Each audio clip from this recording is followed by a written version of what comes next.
অরুণাচল প্রদেশের তাওয়াং জেলার বুমলা পাসে যেতে হলে সকাল সকাল তৈরি হয়ে বেরিয়ে পড়তে হবে। বুমলা পাস পর্যন্ত যাওয়ার রাস্তা কিন্তু বেশ নড়বড়ে। বুমলা পাস দেখার বিশেষ পারমিটটি তাওয়াং জেলার ডেপুটি কমিশনারের অফিস থেকে নিতে হয়। ভারতীয় সেনানিবাসের স্ট্যাম্প ছাড়া এখানে প্রবেশ নিষিদ্ধ এবং এই পারমিশন নিতে জনপ্রতি 1500 থেকে 1700 টাকার মতো খরচা হয়। এরপরেও যদি আবহাওয়া খারাপ থাকে বা ইন্দো চায়নার মিটিং থাকে, সেক্ষেত্রে পারমিশন নেওয়া সত্ত্বেও যাত্রা ক্যান্সেল করতে হবে। বুমলা, বুম কথার অর্থ পাহাড় এবং লা কথার অর্থ পাস। বুমলা পাস হলো চীনের তিব্বতের সোনা কাউন্টি এবং ভারতের অরুণাচল প্রদেশের তাওয়াং জেলার মধ্যে একটি সীমান্ত পাস।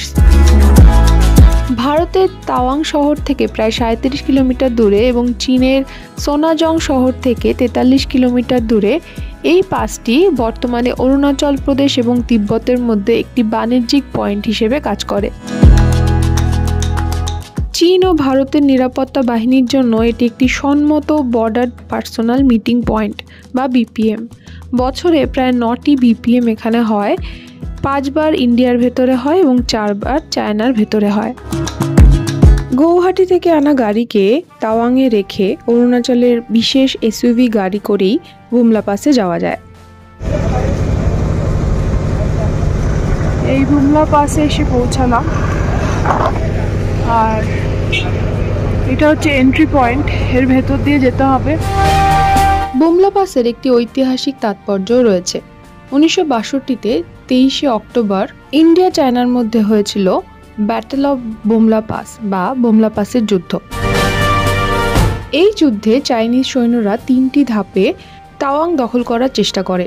প্রত্যেক ধাপে 200 জনের মতো চাইনিজ সৈন্য ছিল। সেখানে ভারতীয় সৈন্য শিবিরে মাত্র 20 জন শিখ সৈন্যকে নিয়ে লড়ছিলেন সুবেদার যোগিন্দর সিং। মূল হেডকোয়ার্টারের সাথে সমস্ত যোগাযোগ বিচ্ছিন্ন করে দেওয়ায় কিছু সময়ের মধ্যেই সমস্ত অস্ত্র এবং গোলাগুলি ভারতীয় সেনাবাহিনীতে শেষ হয়ে যায়। কোনো উপায় না দেখে শুধুমাত্র বেয়োনেট নিয়ে সুবেদার যোগিন্দর সিং অবশিষ্ট সৈন্য নিয়ে এই লড়াই চালিয়েছিলেন। একা হাতেই 56 জন চাইনিজ সৈন্যদের নিহত করার পর সুবেদার যোগিন্দর সিং চাইনিজদের হাতে বন্দী হন এবং ওনাদের হাতেই মারা যান। এই যুদ্ধের প্রায় 44 বছর পর 2006 সালে প্রথমবার এই বুমলা পাসটি ইন্ডো চাইনিজ ব্যবসায়ী এবং ডাককর্মীদের জন্য খুলে দেওয়া হয়।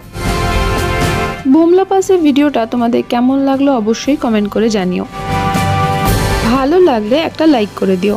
তোমাদের সাথে আবার দেখা হবে পরবর্তী ভিডিওতে। এখন তবে আসি, বাই।